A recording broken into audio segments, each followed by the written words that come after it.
चलो तार लोग के फिर से स्वागत बा तार लोग एकदम प्यारा सा चैनल द साइंस स्ट्रीम में। तार लोग के पीछे जौन बा 1 से लेके 5 तक वन शॉट वीडियो अपलोड कर देवल गइल बा। आज जौन बा चैप्टर 6 के बारी बा। कहते इनु कि यदि एकदम अच्छा तरीका से पढ़ब एकदम शुरुआत से लेके एकदम गहराई से एकदम यदि समझब एकदम शुरुआत से लेके अंत तक कब समाप्त हुई तारा पता ना चली। लेकिन यदि बीच में वीडियो के देख छोड़ब तो कहा जाला अधूरा ज्ञान खतरनाक होखेला। तारा खुद अगिलका बार तारा वीडियो देखे के मन ना करे। आ जानते बड़ा मन जौन बा भटकता हुआ पंछी है। तहार मान लगी वीडियो देखा तारा देखला के बाद तारा मन करता कि नीचे जौन बा खेसरिया गाना आइल बहु सुनी तो तार दिमाग पगलाई रही कि देखी का छोड़ी का।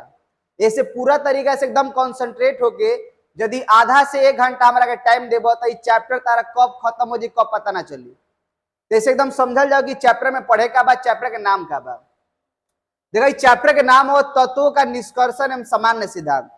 जैसे कहे का मतलब कि तारा लोहा निकाले के बाद चाहे अल्मुनिया निकाले के बाद तो ऐसे डायरेक्ट ना कि जमीन खोदल लोहा निकल लख ले जाके घर दुआर मकान छप्पर को सब छा देलो।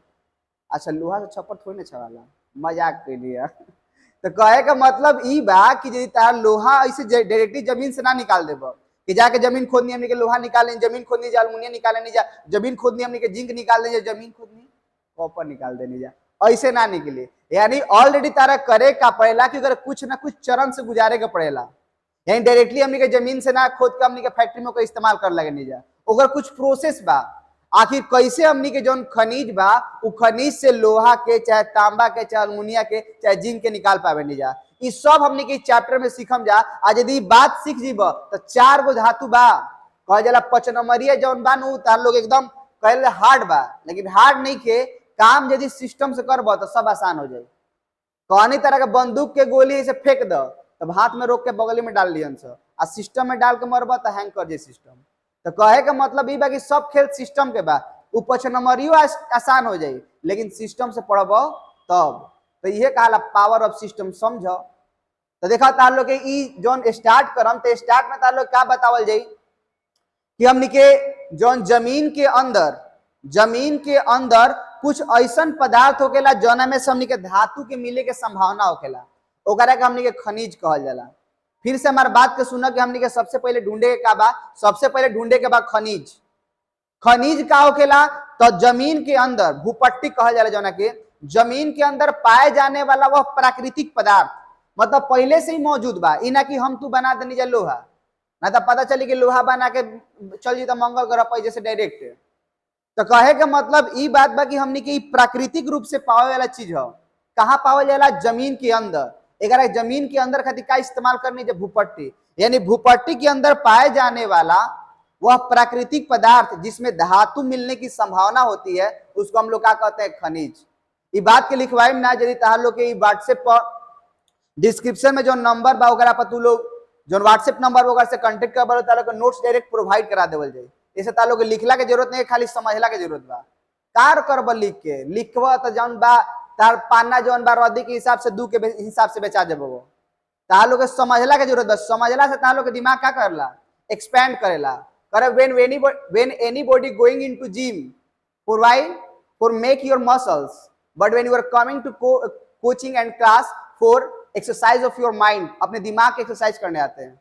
तो ऐसे दिमाग पूरा तरीके से एकदम फोकस रखे हमारा समझे के बा रटला के जरूरत नहीं खे कैसे रटे तो पगला जीबो ई बोरिंग हो जाए पढ़ाई इंजॉय करो एकदम रिलीफ में रहो। तो सबसे पहला बात का बताई तार लोग खनिज का होखेला तब भूपट्टी में पाए जाने वाला वह प्राकृतिक पदार्थ जोना में धातु के मिले के संभावना होखेला ओकरा का कहल जाला खनिज। नंबर 1 बात। अब ऐसा ना कि सब खनिज से हमनी के धातु निकाल सकत नहीं जा। जैसे में एग्जांपल हम कहनी कि तारा कॉपर निकाले के बाद आ कॉपर 200 रुपए के कॉपर निकाले के बाद तारा पता चल कि 1000 खर्चे लगता निकाले के तो निकालना के जरूरत का बा। 200 रुपए के कॉपर निकाले खातिर एगो खनिज बा उ खनिज से तारा के 200 रुपए के कॉपर निकाले के बाद आ तारा पता चलता कि 1000 रुपए खर्चे लग जाता तो निकालना के जरूरत का बा मत निकालो। तो अयस्क का है अयस्क भी खनिजे है अयस्क भी का है खनिज है लेकिन ये एगो ऐसा खनिज है जोना में से कम खर्चा एवं आसानी से हमनी के धातु के निकाल सकते नहीं जा। बुझाता हम का कहते नहीं अयस्क का है अयस्क भी एक प्रकार के खनिज है जोना से हमनी के कम खर्चा एवं आसानी से निकाल सकते नहीं धातु के। दोनों बात का हमने के मेजर डिफरेंस समझा जाए कि हमने के दोनों में डिफरेंस का बा। देखो सबसे पहले तारा क्या करे के बाद खनिज ढूंढे के बाद, सबसे पहले क्या ढूंढे के बाद खनिज। खनिज का होखेला तो खनिज जौन होखेला वो प्राकृतिक पदार्थ है, यानी पहले से ही बना हुआ, ठीक बा। तो खनिज प्राकृतिक पदार्थ कहाँ पावल जाला, जमीन के अंदर। अभी ना कहम जा अच्छा ना लगेला, कह जाला भूपट्टी के अंदर पाए जाने वाला वह प्राकृतिक पदार्थ जिससे धातु मिलने की संभावना होती है उसको हम लोग खनिज कहते हैं। उसके बाद खनिज यदि मिल गिलक तो सब खनिज से हमने के धातु ना निकालम जा, उ खनिज वैसा खनिज जिससे कम खर्चे मतलब खर्चा कम लगो एवं आसानी से धातु को निकाल सकते हैं, उसको हम लोग कहते हैं अयस्क। बुझाता अपना। सबसे पहले खनिज का है तो जमीन के अंदर पाए जाने वाला प्राकृतिक पदार्थ जना समझ के धातु के प्राप्ति कही जाला। ओकरा बाद अयस्क का है, अयस्क एक प्रकार के खनिज है जना में कम खर्चा एवं आसानी से हमने के धातु के निकाल लेवे नहीं जा। ओकरा बाद यदि अयस्क मिल गिलक तो अब इसे डायरेक्टली ना कि हमने के ओकरा में से अशुद्धि, अब ऐसा ना कि एकदम शुद्ध तार लोहे मिलल बा, ओकरा में बहुत सारा गंदगी बा, ओकरा में छोटा छोटा बालू के कण, पत्थर के कण, हड्डी के चूरन, बहुत प्रकार का अशुद्धियां मिल रहेला। तो अब का बानू कि अयस्क में से हमनी के जौन गंदगी मिलल बा ओकरा के बाहर निकाले के बा। तो हमनी के बाहर कैसे निकालम जा, जब तक तो पीसम जाना, यानी अगला चरण में हम लोग क्या करते हैं उसको पीस कर, पीसना मतलब पीसेंगे उसको। सबसे पहले खनिज हमारा जमीन के अंदर मिला, उसके बाद वैसा खनिज का चुनाव करते हैं जिसमें कम खर्च और आसानी से बाहर निकल जाता है। उसके बाद अयस्क मिल गया और अयस्क को हम लोग सबसे पहले क्या करेंगे, पीसेंगे। काची पर, सिलवट लोढ़ा पर ना, मिक्सी मशीन, एक स्पेशल टाइप का मिक्सी मशीन होता है जो बड़ा बड़ा फैक्ट्रियों में लगा रहता है। ऐसा ना कि अब मिल गिलक हमने के हई वाला अयस्क तो ओकरा के ले जाकर सिलवट लोढ़ा पर पीसे लगी है, उ सब ना, मसाला नहीं के पीसे के। एकरा में हड्डी के चूरन बा, एकरा में लोहा के कण बा, अलग अलग वैरायटी के कण बा। तो सबसे पहले तारा खनिज चुनाव करे के बा, चुनाव कैला के बाद अयस्क ढूंढबा, अयस्क ढूंढला के बाद ओकरा क्या करे के बा, पीसे के बा। कहाँ वहाँ, मिक्सी मशीन में। कहाँ के मिक्सी मशीन, वो स्पेशल टाइप का फैक्ट्री का मिक्सी मशीन होता है। उसके बाद पीसने के बाद इसका हम लोग करेंगे सांद्रण। क्या करेंगे, सांद्रण। और अयस्क का सांद्रण क्या होता है, अयस्क, अयस्क का सांद्रण। अब एजे तरह समझे के बाकी अयस्क के सांद्रण का है तो जवन हमनी के अयस्क में अशुद्धि मिलल बा, अशुद्धि के रूप में बालू मिल सकता, मिट्टी मिल सकता, हड्डी के चूर्ण मिल सकता, अन्य प्रकार का अशुद्धियां मिल सकता। तो हमनी के अयस्क से अशुद्धियों को अलग करना, अयस्क से अशुद्धियों को अलग करने के लिए जो विधि इस्तेमाल किया जाता है उसको हम लोग बोलते हैं अयस्क का सांद्रण। क्या बोलते हैं, अयस्क का सांद्रण। क्या बोलते हैं, अयस्क का सांद्रण। बुझाइल। तो अब हम तारा के बता देनी कि सबसे पहले खनिज चुने के बाद, सबसे पहले खनिज, ओकरा बाद का चुनबा लोग, अयस्क। अयस्क का करबा लोग, पिसबा लोग कहाँ, सिलवट लोढ़ा पर ना, कहाँ, मिक्सी मशीन में। ओकरा बाद जो होगा पीसने के बाद हम लोग क्या करेंगे, अयस्क का सांद्रण। अयस्क का सांद्रण मतलब क्या कि अयस्क में जो अशुद्धियां मिली हुई है उस अशुद्धियों को बाहर करने के लिए जो विधि इस्तेमाल किया जाता है उसको हम लोग क्या कहते हैं, अयस्क का सांद्रण। अब इतना ही नहीं, अब अयस्क का सांद्रण करने के बाद अब हमारा अशुद्धि निकल गया, तो ऐसा ना कि धातु मिल गया, अभी भी धातु के निकाल बहुत कठिनाई के काम बा। तो पहले का कइल जाला, अनुकोर में ऑक्सीजन के योग करल जाला। अब ऑक्सीजन के योग करे खातिर अलग अलग विधि बा, यानी एकरा के धातु के ऑक्साइड में बदलना, धातु के ऑक्साइड, धातु के ऑक्साइड में बदलना, धातु के ऑक्साइड में बदलना। यानी अयस्क का सांद्रण हो गिलक, अशुद्धि अलग हो गिलक, तो हमने क्या करम जा, ऑक्साइड में बदलना। और ओकरा बाद ऑक्साइड में बदल देनी जा तो फिर अब ऑक्साइड के बाहर निकालम जा। कहते जब सटाही के रहते हटैला काहे कहते, सॉरी, जब हटैला तो सटैला काहे कहते। बात एजा ई बा कि हमने के ऑक्साइड के पहले जोड़त नहीं जा और फिर ऑक्सीजन के हटावत नहीं जा, ऐसा का है, आखिर जोड़े क्यों जब हटाना ही था। इसके पीछे का वजह है, देखिए, अपचयन। अपचयन, अपचयन मतलब क्या होता है, ऑक्सीजन का बाहर निकलना। और ऑक्सीकरण मतलब क्या होता है, ऑक्सीजन का जुड़ना। तो अभी बात समझ लो जाए कि हमने की सब काहे करते हैं या कि का प्रोसेस के लिए सब फायदा बा। तो जब हमने के ऑक्साइड में बदले नहीं जानू तो हमने का होखेला ऑक्साइड में बदल के जब ओकरा के ऑक्सीजन से बाहर निकाल नहीं जा तो उ दौरान अन्य प्रकार के जो गले वाला चीज बा उ गले वाला अशुद्धि भी दूर हो जाला। यही से हमने के करा के आसानी से यानी हमने के धातु के अयस्क के सांद्रण हो गिल माने अयस्क से अशुद्धि अलग हो गइल बा लेकिन फिर भी हमने के डायरेक्टली निकाल नहीं जा सकत। तो अगर काची करम जाए धातु के ऑक्साइड में बदलम जा आ धातु के ऑक्साइड में बदलला के बाद फिर जौन ऑक्साइड वगैरह के जोड़ले रही जा अब ऑक्साइड के का कर देनी जा बाहर निकाल देनी जा। ठीक बा तो अगर का कहल जाला अपचयन। अब तारा लोग के धातु मिल चुकल बा लेकिन उ धातु शुद्ध ना होखेला यही से धातु के शुद्धिकरण करनी जा। धातु के शुद्धिकरण धातु के शुद्धिकरण और ओकरा बाद अतने पर चैप्टर खत्म हो जाए। पूरा समझ ला कि what is the summary of this chapter. तो एक समरी का बा चैप्टर के समरी बस ये बात 6 गो लाइन में यदि 6 गो लाइन में बात कइल जाओ ऐसे पढ़ाए में तारा लाग जाई 1 महीना 1.5 महीना लेकिन what is the summary of this chapter देख ला छोटा सा बात बुझाता हो दिखाई देता। देखा यदि दिखाई ना देवो चाहे कोनो प्रकार के दिक्कत हो तो जरूर कमेंट करिए लोग अगला वीडियो में एकदम सुधार कर देवल जाए। तनी में समझ कि हमें का करे के बा। सबसे पहले हमने का चुने के बा खनिज। बोला सर खनिज का हो खनिज का होखेला तो भूपट्टी में पाया जाने वाला वो प्राकृतिक पदार्थ जो में धातु मिले के संभावना होखेला। ओकरा बाद अयस्क का हो अयस्क खनिजे हो लेकिन कम खर्चा आसानी से जो में से धातु निकाल लेवल जा ओकरे के अयस्क कहल जाला। ओकरा बाद अयस्क के का करबो अलग करे खातिर सबसे पहले पीसल जाए कहां सिलवट लोढ़ा पर ना मिक्सी मशीन में। ओकरा बाद पिसला के बाद क्या कह दी अयस्क के सांद्रण। अयस्क के सांद्रण मतलब का कि अभी भी अयस्क में अशुद्धि मिल रहा जाला जो ना अशुद्धि के बाहर निकाले खातिर हमने के जौन विधि इस्तेमाल ओकरा क्या कहल जाला अयस्क के सांद्रण।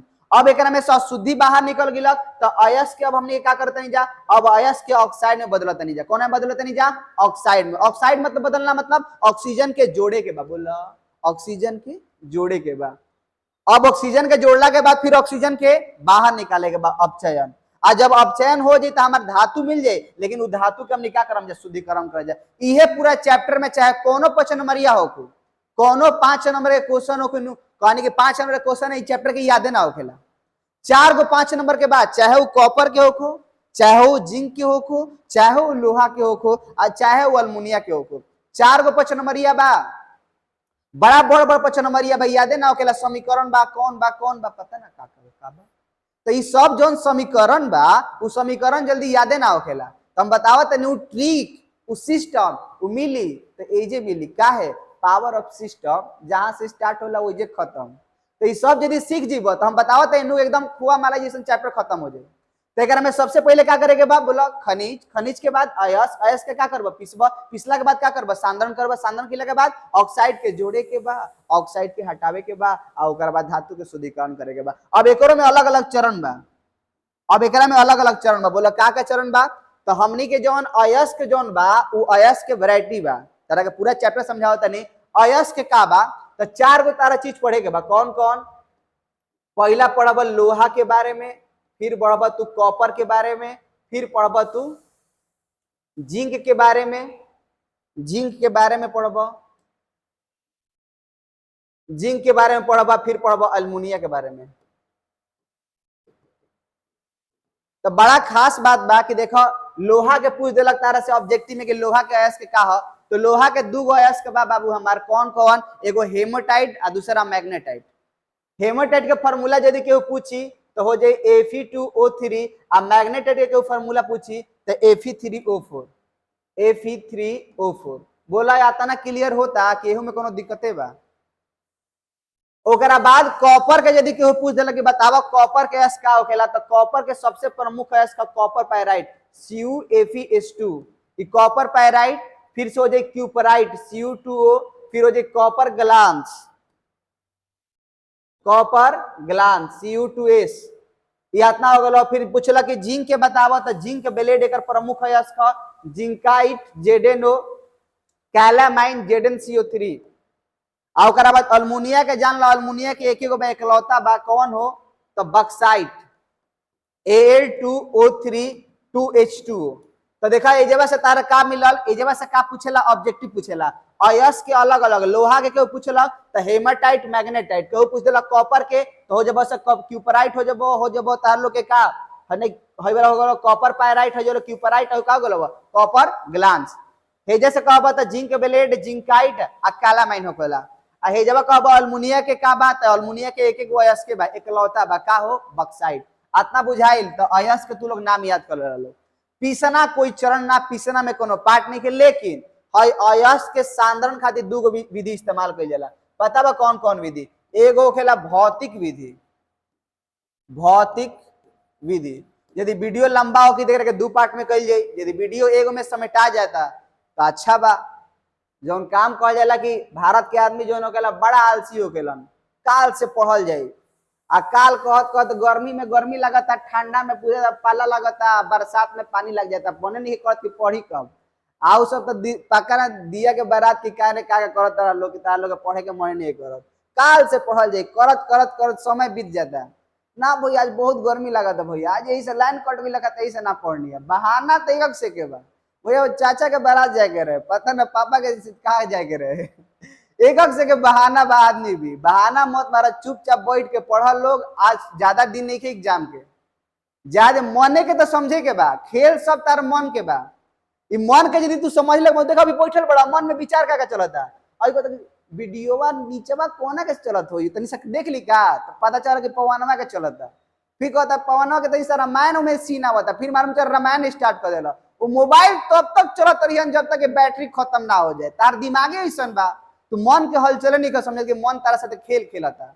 पता बा जब तू बैठबो पढ़े तो वही घड़ी अंदर से याद आई बात, कोई कामवा करे के कहत रही छोड़ देले बानी स्टार्ट करी का, जब बैठबो न पढ़े खातिर वही घड़ी मोबाइल की याद आई। पता बता लोग माइंड आता ना लेजी हो गई बानू, मन हमेशा आरामे खोजेला, मन हमेशा आराम खोजेला। ये बात समझ लोग, मन के खेल समझ, तारा दुनिया के लड़ाई यही पर लड़े के बा।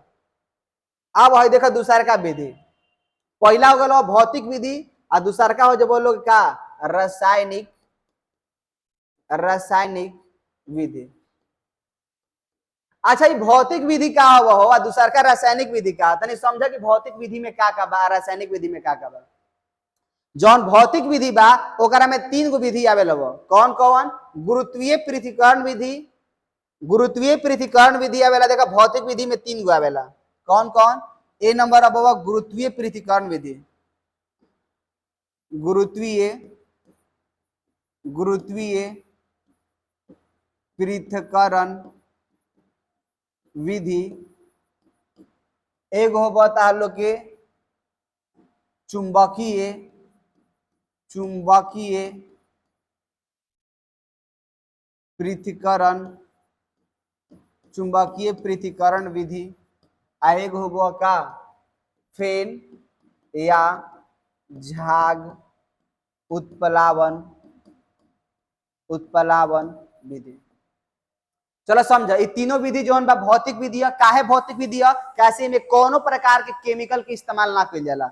अयस्क सांद्रण कहा कि अयस्क से अशुद्धि को बाहर निकालने के लिए जो विधि इस्तेमाल किया जाता है उसको हम लोग अयस्क का सांद्रण कहते हैं। अब अयस्क के सांद्रण करे खातिर जो भौतिक विधि बा वो तीन गो हो, कौन कौन? गुरुत्वीय, चुंबकीय और का हो गया फेन या झाग उत्प्लावन विधि। लेकिन कहा कि ह का गुरुत्वीय पृथक्करण विधि इस्तेमाल कब कइल जाला, कब हमनी के अशुद्धि के बाहर निकाले खातिर गुरुत्वीय पृथक्करण विधि का। जस्ट फील इट, देखा महसूस कर गुरुत्वीय पृथक्करण विधि के। देखा जैसे का होखेला, कभी तू महसूस करा कि हमने कहने कि हेजवा से एकदम पूरा हेजवा से जौन बानू तेज धार से पानी बहावत नहीं जा। बोला का बहावत नहीं जा? पानी बहावत नहीं जा। कैसन बा? तेज धार से। तेज धार से जब पानी बहाई नहीं जा आ जौन पीसा हुआ चूरन बा, वो पीसा हुआ चूरन के हमने के पर डलनी जा, तो पीसा हुआ चूरन डलला पर का हो कि पता बा का हो कि जौन भारी भारी कण बानू, कभी देखिए पानी में हल्का चीज डलब, एगो तेज से पानी बहता ओकरा में हल्का चीज भल तो पानी अपना साथे बहा के लेके चल जाए, आ जौन भरिका कनवा बा का हो नीचे जाके बैठ जाए। तो ये होखेला जब पीसा हुआ चूरन को डालेंगे तो जौन भारी वाला कण बा नीचे जाके बैठ दियन, जौन भारी वाला कण बा नीचे जाके बैठ दियन, हल्का हवा पानी के साथ का हो जाए बह जाए। आ ऐसे का बोला कि भारी आ हल्का अलग हो गिलन, अलग करे के विधि तही है गुरुत्वीय पृथक्करण विधि।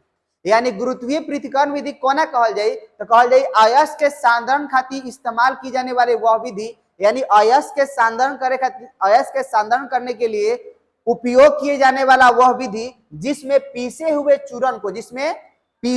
चूरन को तेजधार के पानी में, तेजधार वाली पानी में बहाने से हल्का कण पानी के साथ बह जाता है, जबकि भारी कण नीचे तली में बैठ जाता है, जिसे हम लोग क्या कहते हैं, गुरुत्वीय पृथक्करण विधि कहते हैं। बुझाइल का, समझ में आइल का ना? तो एक बार आओ देख लो, फिर से देख लो।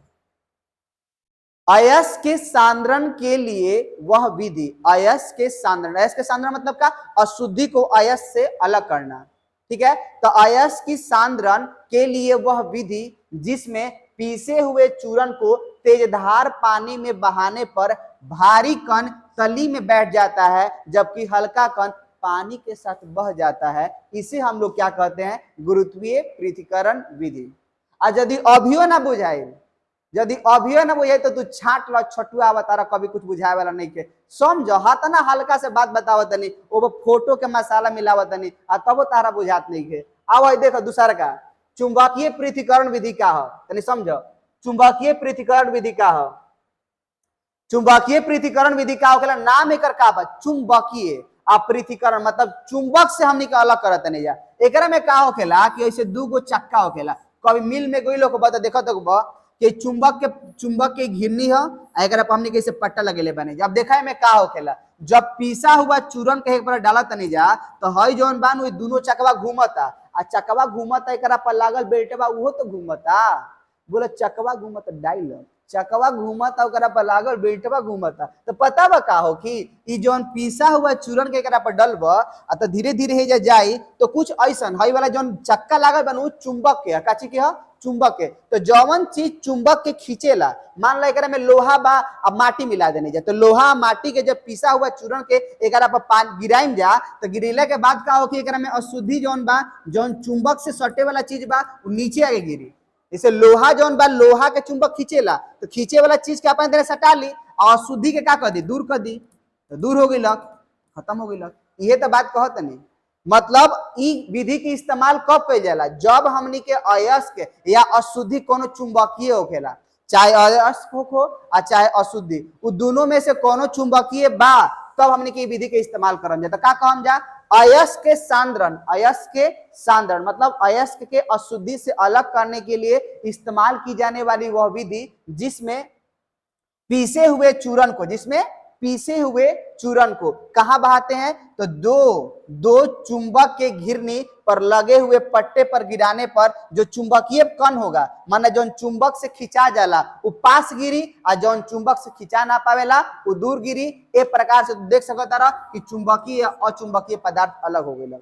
यानी इस विधि का इस्तेमाल हम लोग तब करते हैं जब हमारा या तो अशुद्धि चुंबकीय हो या फिर अयस्क का कण चुंबकीय हो। तो चुंबकीय भइला से फायदा का बा, फायदा ई बा कि जौन चुंबकीय बा ओकरा के पास गिराई, जौन अशुद्धि बा ओकरा के दूर गिराई। अब अयस्क के हमनी के अशुद्धि से अलग कर देनी जा, इहे के हमनी का कहल जाला, चुंबकीय पृथक्करण विधि कहल जाला।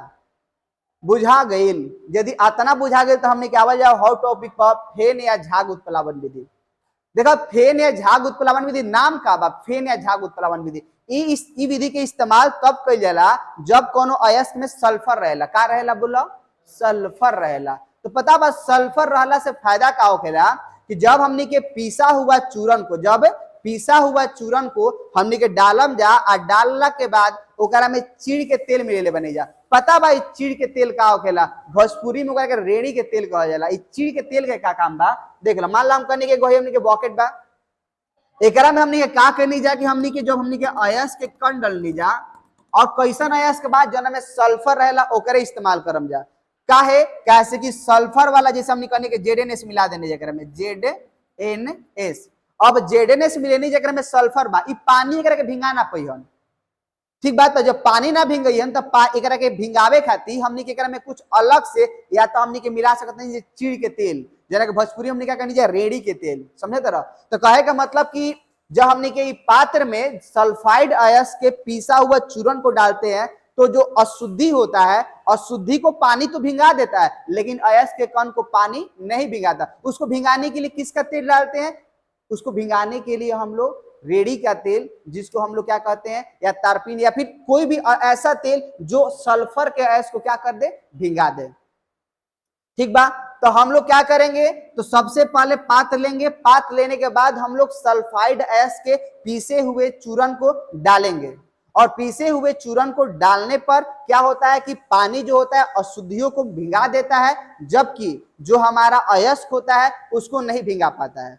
अब उसको भिंगाने के लिए हम उसमें क्या करते हैं, रेड़ी का तेल डालते हैं, जिससे क्या होता है कि वो दोनों भिंग जाता है, और भिंगने के बाद यहाँ पर लीकेज होता है, वो लीकेज से हम लोग क्या करेंगे का, उसमें हम लोग गर्म हवा का प्रवाह करेंगे। कौन का प्रवाह करम, जब बोलो गर्म हवा के, और जब गर्म हवा के प्रवाह करम जानू तो ये सब जौन बा अयस्क जौन बा वो झाग बन के ऊपर आ जाए। झाग समझे तरफ, फेन, झाग या फेन एक के बात है, ऐसे का नाम बा फेन या झाग उत्प्लावन विधि। तो झाग बन के कहाँ आ जाए, ऊपर आ जाए। एक के फिर हमने के बाहर निकाल लेम जा, हो गया। तो हमने के ई विधि में हमने कैसे हमने के अयस्क के इस्तेमाल कइल जाला, एक फिर से एक बार समझ लो। देखो सबसे पहले इस विधि जौन बा एकरा के सल्फाइड ऐश खातिर इस्तेमाल कइल जाला, दोसर विधि खातिर इस्तेमाल होके वाला नहीं है। तो ऑब्जेक्टिव पूछेला, बहुत ज्यादा ऑब्जेक्टिव पूछेला, का पूछी कि बतावा सल्फाइड ऐश खातिर कौन सा विधि इस्तेमाल होकेला, हई वाला की हई वाला, कौन वाला, तो फेन या झाग उत्प्लावन विधि। यानी फेन या झाग उत्प्लावन विधि में हमने क्या करम जा, तो पीसे हुए सल्फाइड अयस्क को हम लोग क्या करते हैं, एक पात्र में पानी डालते हैं, जिससे क्या होता है, अशुद्धि को तो भिंगा देता है, बट जो हमारा अयस्क का कण होता है उसको भिंगाने के लिए हम उसमें क्या करते हैं, रेड़ी का तेल मिलाते हैं, और जो मिलाने पर क्या होता है, मिलाने के बाद नीचे से हम लोग गर्म हवा का प्रवाह करते हैं, जिससे अयस्क जो होता है झाग बनकर ऊपर आ जाता है, जिसको हम लोग बाहर कर लेते हैं छाट कर। तो ये आप लोग का अयस्क का साधन करने के लिए विधि था। अब हमने के सीखम जा का एक बाद आओ कोनो चरण बा कि जो हमने से छूटा था, अब ओकरा बाद देख लो जा। हमने के सबसे पहले हमने खनिज मिल गिलक, खनिज के बाद हमने के अयस्क मिल गिलक, अयस्क के बाद हमने क्या कहनी जा, खनिज मिल गिलक, खनिज के बाद अयस्क, पीसना कोई चरण ना है, सांदन खातिर जान के नहीं जा। भौतिक विधि में तीनों सीख गई जा। रासायनिक विधि का जो ना में केमिकल के इस्तेमाल करके हमने क्या कहनी जाला, ओमे अयस्क के सांदन, यानी अयस्क से जब अशुद्धि को रसायन के इस्तेमाल से अलग किया जाए तो उसे क्या कहते हैं, रासायनिक विधि कहते हैं। क्या कहते हैं बोलिए, रासायनिक विधि कहते हैं। अब इसमें बात समझिएगा, धातु के ऑक्साइड में बदलने के लिए आपके पास दो तरीका होगा। बोला का तो पहला जौन बा ओकर नाम है निस्तापन, और दूसरा के नाम है भर्जन। पता बा एक ट्रिक से याद करके, यानी दोनों जौन चरण बा ओकरा में हमने के ऑक्साइड में ही बदलम जा, यानी दोनों प्रक्रिया का है ऑक्साइड में बदले के। लेकिन कब कौन इस्तेमाल कइल जाई, जैसे हम तारा से कह देने, जैसे हम कह देने कि जेडेनएस बा, आ एकरा के हमने के ऑक्साइड में बदले के बाद ऑक्सीजन के योग कराए के पड़ी, आ ओकरा बाद हो गल का जेडेन प्लस SO2। अब हे जब हम कहनी कि ZnCO3 बा, अब एकरा के गरम करब तो बनल बा ZnO प्लस CO2। तो इन दोनों बात पर ध्यान दलो। हेकरा में का बानू कि हेकरा में जौन ZnCO2 रहे, ZnCO3 रहे, तो एगो ऐसा अयस्क बा जोना में ऑक्सीजन पहले से ही मौजूद बा, आ एगो हई ऐसा अयस्क बानू जोना में ऑक्सीजन। तो ऑक्सीजन के जोड़े के कब बा, हे में ऑक्सीजन जोड़नी है जका ना, हे में ऑक्सीजन जोड़नी है का, हाँ बोला काहे, कैसे एकरा में ऑक्सीजन ना रहे, आ एकरा में ऑक्सीजन रहे पहले से, इस समय ऑक्सीजन जोड़बे ना करनी जा। तो दू गो बा, एगो निस्तापन एगो भर्जन। ट्रिक से तार लोग याद करवाई नु, एकदम ट्रिक से समझिए लोग, ट्रिक से कैसे याद कर सकते नहीं जा, का बा तरीका। तो सबसे पहले हमने के समझे के बा कि जौन हमने के निस्तापन है, निस्तापन ह का, निस्तापन का ह, तो पता बा जब हमने के जौन हई वाला अयस्क के सांद्रण कही जाए, सांद्रित अयस्क बा, तो जब सांद्रित अयस्क को समझिए, जब सांद्रित अयस्क को हवा के अनुपस्थिति में, हवा मतलब कौन, ऑक्सीजन, तो जब हमने के सांद्रित अयस्क को हवा के अनुपस्थिति में गर्म करके, हवा के अनुपस्थिति में गर्म करके, लेकिन कब तक गर्म करता नहीं जा, ऐसा ना कि गर्म करनी जाए सब पिघल के नीचे आ जाओ, ओकर गलनांक से कम ताप पर गरम करे के बाद, गरम तो करे के बाद लेकिन गलहू के ना चाहिए। फिर से हमारे बात को सुन लगा कहनी है कि जब सांद्रित अयस्क को उसके गलनांक से कम ताप पर, उसके गलनांक से कम ताप पर क्या किया जाए, गर्म किया जाए। यानी जब सांद्रित अयस्क को उसके गलनांक से कम ताप पर गर्म करके धातु के ऑक्साइड में बदला जाए तो उसको हम लोग क्या कहते हैं, निस्तापन। अब भर्जन का हो जब धातु के ऑक्साइड को जब धातु के ऑक्साइड को जो प्राप्ति हो रहा है वो कैसे हो रहा है, ZnO प्लस SO2 बा। तो कहे का मतलब कि जब हमने के सल्फाइड अयस्क को हवा की उपस्थिति में गर्म करके हमने क्या करे धातु के ऑक्साइड में, देखा दोनों जगह धातु के ऑक्साइड बदल बा, हेजो बदल बा। अंतर का बा, निस्तापन में हमारा हवा के जरूरत नहीं के, O2 के योग के लिए बनी बोला ना, हे में O2 के योग के लिए बनी बोला। हाँ तो एगो ट्रिक बताएं, बोलो बता दो। तो देखा ये का बा, ये जो ZnCO3 बा, ये जो ZnS बा, तो पता बा हे में ऑक्सीजन नहीं के, हे में ऑक्सीजन बा। तो बताओ निस्तापन एगो गाली है, भोजपुरी में एगो गाली है, देहम ना अच्छा ना लगे, ऐसे कहबा दैयो देहम। सुना कहे का मतलब नु कि हमनी की जो निस्तापन है एगो निस्तापन भोजपुरी में गाली बा, शायद मम्मी देवत हो चाहे दादी, निस्तनिया। तो पता भाई निस्तापन जोन बा उ निस्तापन एगो गाली है, लेकिन गाली कब देवेला, जब हवा ना रहेला तब। अब मान ला कि हवा नहीं खे, एकदम पूरा गर्मी से पूरा काम पूरा शरीर पसीना पसीना भइल बा, आके बोले भाई काम ना कर दे, तो गाली ही ना देने का मन करता है, लेकिन देवे के नहीं के अच्छा लिखा लोग नु। तो कहे का मतलब कि निस्तापन जौन बा, निस्तापन गाली क्यों कब देवेला, जब हवा अनुपस्थित रहेला तब।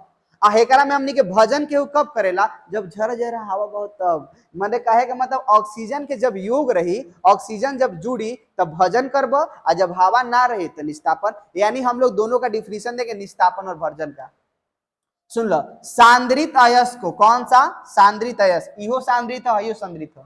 सांद्रित अयस्क को हवा के अनुपस्थिति में, हवा मतलब कौन, ऑक्सीजन, हवा के अनुपस्थिति में उसके गलनांक से कम ताप, पर गर्म करके धातु के ऑक्साइड में बदला जाए उसको हम लोग निस्तापन कहते हैं। और जब सांद्रित अयस्क को हवा के उपस्थिति में, उपस्थिति मतलब प्रेजेंट, तो हवा के उपस्थिति में गर्म करके उसको धातु के ऑक्साइड में बदला जाए, उसे क्या कहते हैं, उसे हम लोग भर्जन कहते हैं। Are you understand what I am saying? Because when you are understand this point please comment in the comment box. बुझाई का कहनी है ना, तो तू लोग ये तो सुनते बा लो, कहा जाला कि सुनबा तबे न बोलबा, when you are listen English that time you speak English. अरे सुनबे ना करबा तो बोलबा का, सुनबा गारी तो देबा का, गारी नो सुना अंग्रेजी दो चार को बोली ला याद के लिए बानी, उहे बोला तनी तो तार लोग के अच्छा निकल लगा। तो इ निस्तापन हो गलो, का हो गलो भर्जन। ओकरा बाद हमनी के का बा, अपचयन बा। अपचयन का हनु, अपचयन कहे के मतलब प्रगलन, अपचयन कहे के मतलब प्रगलन। जब हमनी के ऑक्साइड मिलल बा निस्तापित या भर्जित है, भर्जन के हमनी के जारण भी कहल जाला है, जौन भर्जन में क्या कहल जाला, जारण भी कहल जाला। बात के हमेशा नोट करिए कि भर्जन पूछ देव, आप जाके परीक्षा पूछ ले जारण, अरे सर इ तो पढ़ैले ही ना रही, सब उल्टा सीधा चीज रौरा पढ़ा देले बानी, सब का पूछ देले बा। पता बा निस्तापित या भर्जित अयस्क के जौन बानो, निस्तापित या भर्जित अयस्क के जौन ऑक्साइड में ऑक्सीजन बा, अभी ऑक्सीजन के अलग करने के लिए जो विधि इस्तेमाल किया जाता है उसी को हम लोग प्रगलन कहते हैं। बोले क्या कहते हैं, प्रगलन। तो प्रगलन इतना आसान ना हो, बोले जी निस्तापित या भर्जित अयस्क को, निस्तापित या भर्जित अयस्क को कोक और गालक। पता है कोक क्या होता है, कोयला का बुरादा, और गालक मतलब गलाने वाला को मिलाकर जब हम लोग एक वात्य भट्टी होता है, वात्य भट्टी में हम लोग हवा की उपस्थिति में गर्म करते हैं तो उसमें से ऑक्सीजन बाहर निकल जाता है, इसी को हम लोग क्या कहते हैं, प्रगलन। और ये जो तरीका होता है वो होता है अपचयन। अपचयन मतलब ऑक्सीजन को बाहर निकालना, अपचयन मतलब का ऑक्सीजन को बाहर निकालना। तो हमने के अपचयन में क्या करम जा, ऑक्सीजन के बाहर निकालम जा। और लास्ट चरण बा अयस्क के शुद्धिकरण, धातु का शुद्धिकरण। धातु के जो शुद्धिकरण करे खातिर अलग अलग विधि बा, कैसे कि अलग अलग धातु बा। मान ले जौन ऐसा हमनी के जौन धातु बा जौन हमनी के वाष्प बन के ऊपर उड़ेला, जैसे जिंक, तो जौन जिंक बा एकरा के हमनी के गरम कइला पर ई वाष्प बन के ऊपर उड़ जाए और शुद्धि नीचे बैठ जाए। तो जौन ऊपर उड़ जाए तो ओकरा के फिर हमनी के ठंडा करके अलग कर लेम जा, और जौन नीचे बढ़ गेला गंदगी ओकरा के बाहर निकाल देम जा। तो ई हमनी के विधि का हमनी कहल जाला वाष्पीकरण विधि। यानी वाष्पीकरण विधि में हमनी के का होखेला कि वाष्पीकरण विधि में हमनी के जौन में वाष्प बन के ऊपर उड़े वाला जौन धातु केलन सा वो कहाँ चल जियन सा, ऊपर। तो ऊपर चल जियन सा, तो जौन हमने के जौन गंदगी बा वो कहाँ जियन सा, नीचे। यही विधि से हमने क्या करते हैं जा, अलग कर लेने जा। कुछ आओ विधि बा, जैसे हमने कहनी है द्रव्य विधि। तो द्रव्य विधि में हमने के का करनी जा, कुछ ऐसा धातु जो गलनांक कम होखेला वो तुरंत गले लगेला, तो फिर हमने के द्रव्य विधि बा। अब हमने के जो प्रबल विद्युत ऋणात्मक तत्व जो में धारा का प्रवाह केला पर तुरंत आयन में टूट जाला, प्लस से माइनस में टूट जाला, तो हमने के यानी हमने के लास्ट चरण का बा अयस्क के शुद्धिकरण। अयस्क के शुद्धिकरण करे के अलग अलग तरीका बा, चाहे विद्युत अपघटन विधि इस्तेमाल करा, चाहे वाष्पीकरण विधि भी इस्तेमाल करा, चाहे कोनो विधि इस्तेमाल करा। तो तालोग टोटल जो बात बता दो तनी वन शॉट में कि हमने के पढ़नी जा का। सबसे पहले हमने के खनिज सीखनी जा, खनिज के बाद अयस्क, अयस्क के पिसब आ पिसला के बाद हमने के सांद्रण करे के जे सांद्रण करे खातिर दूगो विधि बा, भौतिक विधि में 3 गो, रासायनिक विधि में 1 गो। ओकरा बाद का बतेले बानी ऑक्साइड में बदले के, ऑक्साइड में बदले खातिर निस्तापन फिर भर्जन। ओकरा बाद फिर अपचयन बताइनी, अपचयन का होखेला तो वह ऑक्सीजन के बाहर निकालना। ओकरा बाद शुद्धिकरण। चूंकि वीडियो लंबा होखी तो अगिलका जौन पार्ट तार लोग बनी, अगिलका यदि जौन पार्ट बनी ओकरा में हमनी के जौन 4-5 नंबर के सवाल बा वो पूरा तरीके से क्लियर करम जा। बस आज खातिर इतना ही। So that's all, this class is over. आप लोग क्लास समाप्त हुआ।